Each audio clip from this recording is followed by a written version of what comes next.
Marilyn Monroe died at 36, officially an overdose. But rumors insist she was killed by an affair with the president, or by what she knew.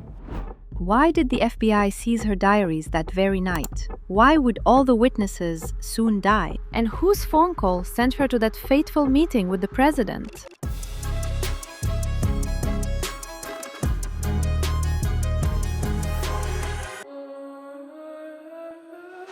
I am Polina. Subscribe to my channel. Every week, one star, one mystery, one truth that's hard to believe.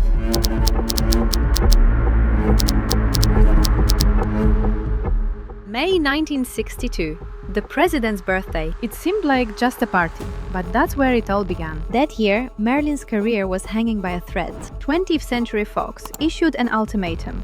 Either you show up on set or you're fired. But a phone call changed everything. A voice spoke belonging to Peter Lawford, the husband of Kennedy's sister. He delivered an invitation to the president's birthday party. They say she hesitated, but refusing would have been treason. And when Marilyn crossed the threshold of Madison Square Garden, there was no turning back. One trip sealed the fate of a diva, and not only hers. Marilyn was having an affair with John F. Kennedy. The actress confessed to her friend Amy Green that even his marriage to Jacqueline Bouvier in 1954 didn't stop their rare but ongoing encounters. Meanwhile, rumors spread about a relationship with Robert, the younger brother, the Attorney General. A love triangle at the top of power, the culmination of which was yet another rumor.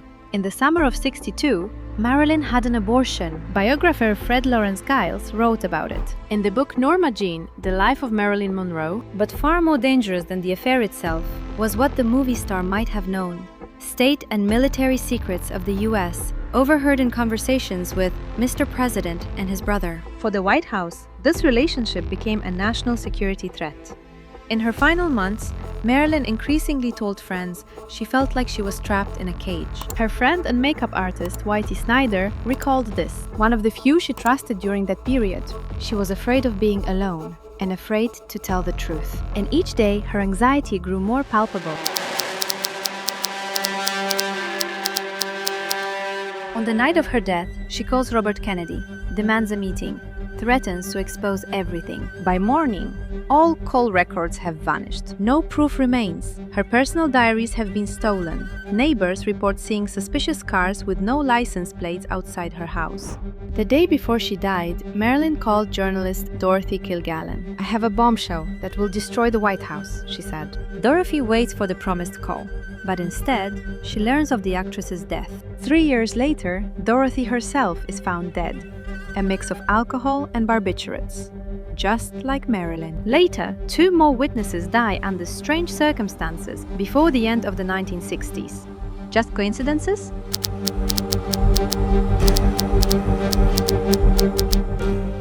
Maybe coincidences, but the FBI didn't think so.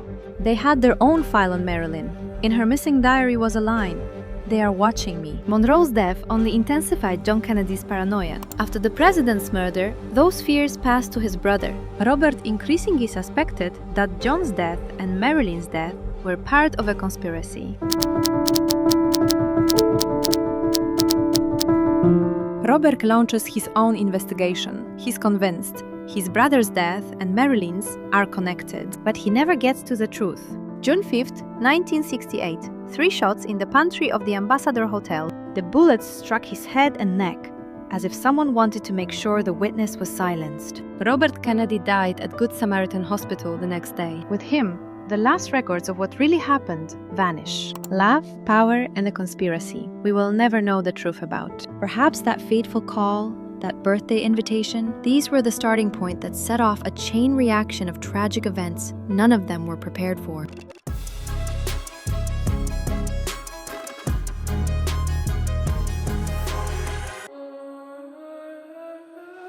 I'm Polina. Subscribe to my channel. Every week, 1 star, 1 mystery, 1 truth that's hard to believe. Happy birthday, Mr. President. Happy birthday to